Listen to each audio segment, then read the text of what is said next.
Madame la Présidente. Les relations UE-ACP sont loin d'être démodées.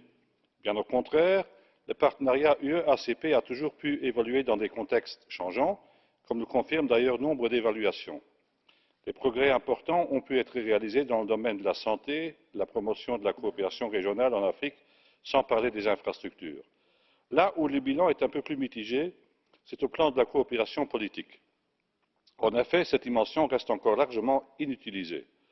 Je persiste à croire que le Doha Round, par exemple, qui ambitionnait de combiner le commerce et le développement dans l'intérêt de tous, et plus particulièrement des plus faibles, a échoué faute de pouvoir s'entendre sur une ligne commune entre l'UE et les 79 États ACP.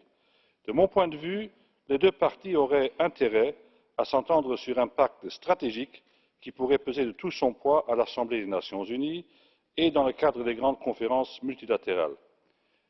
Mais il faut s'interroger avant tout sur la façon de valoriser ces potentialités. Or, il y a lieu de constater que malheureusement, nos responsables politiques des États membres ne s'impliquent que faiblement dans cette coopération.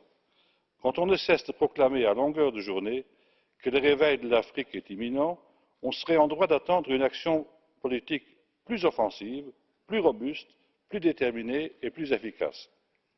Oui, nous formons avec les ACP et plus particulièrement avec nos voisins de l'Afrique subsaharienne une communauté de destin dans des domaines aussi divers que le climat, l'énergie et la sécurité notamment. Mon dernier point est une mise en garde pour ceux qui seraient tentés de faire éclater la relation UE-ACP dans ses composantes régionales.